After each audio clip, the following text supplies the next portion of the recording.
안녕하세요. 로고스의 나전 변호사입니다. 산재보험법에 적용을 받는 사업주는 사업이 이제 성립하게 되면 성립신고를 해야 합니다.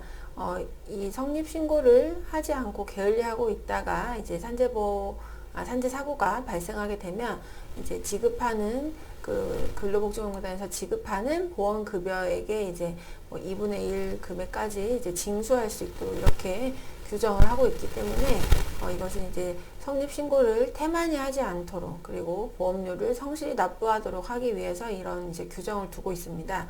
그래서 이 보험관계 성립신고를 하지 않은 사업주에 대해서는 이제 그에 제재하는 이제 그런 처분들이 이루어지게 됩니다. 예. 한번 소개를 해보도록 하겠습니다. 건설업을 하는 사업주가 건설 본사가 있고 이제 건설 현장이 여러 군데 있게 되죠. 이런 경우에 건설 본사에 대해서 별도로 보험관계 성립신고를 하지 않고 각 건설 현장에 대해서 동종사업 일괄 적용 승인을 받았습니다. 이 건설 현장은 사실 이제 비슷한 류의 그 건설업을 하는, 그러니까 건축물을 이제 비슷한 규모로 이렇게 이제 건축을 하는 경우에는 각 건설 현장마다 이제 개별적으로 성립신고를 하지 않더라도 동종사업 일괄 적용 승인이라는 것을 받아서 한 번에 이제 이 보험관계 성립신고를 하는 효과를 받을 수가 있게 됩니다. 그런데 이 사업주가 건설 본사, 그러니까 현장이 아닌 본사도 이 일괄 적용되는 사업에 포함된다고 잘못 생각을 해서 일괄해서 사업 개시 신고를 했습니다. 그리고 재발생하기 이전에 보고 납부한 이 계산보험료에 건설 본사에 대한 것도 포함이 되어 있었습니다. 그렇다면은 이 건설 본사에 대해서 별도의 독립된 별개의 보험관계 성립 신고를 하지는 않았지만 보험관계가 성립됐다고 봐야 됩니까? 안 됐다고 봐야 됩니까? 이제 이게 다툼이 된 것입니다. 그래서 이제 근로복지공단에서는 이건 안 된 거다라고 이제 보았던 것인데 대법원까지 이 사건이 올라갔습니다. 그래서 결국에는 어떻게 보았느냐, 이거는 보험가입 신고를 태만히 한 경우에 해당하지 않는다.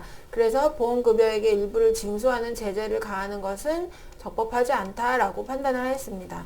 원고가 말씀드린 대로 건설 본사에 대해서 별도로 성립신고를 해서 산재보험에 가입한 것은 아니지만 각 건설 공사 현장에 대해서 일괄 적용을 받도록 이렇게 신고를 했었고, 그래서 동종사업으로 다 이제 산재보험료를 납부를 했습니다. 그러면서 이제 건설 본사도 일괄 적용이 되는 것으로 잘못 착각을 해서 같이 신고를 이제 일괄 적용 신고를 한 것입니다. 그런데 그렇다고 하더라도 건설 본사에 대한 보험료가 빠진 것이 아니고 그 부분까지 보험료 신고 납부가 된 것이기 때문에, 그렇다면은 이 사업주에게 건설 본사에 대해서 성립신고를 하지 않을 의사가 있었다고 볼 수도 없는 거죠. 예, 실제로 보험료도 납부가 된 것이고요.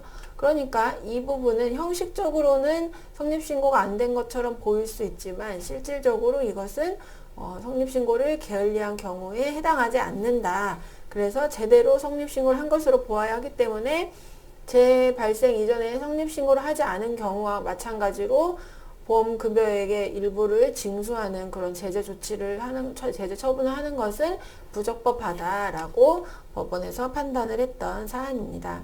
네, 이 사안은 지극히 타당한 판결이고 실질적으로 그 사업주의 입장에서 볼 때 이렇게 생각을 할 수밖에 없는 거죠. 보험료가 이미 납입이 돼 있다면은 그 상황에서 이 일괄 적용이 잘못된 것으로 착각을 하긴 했지만 보험료를 납부를 하고 있는 상황에서 별개로 독립된 성립신고를 안 했다. 그래서 잘못이다. 이것은 너무 부당하고 좀 과한 처분이었다고 하겠습니다.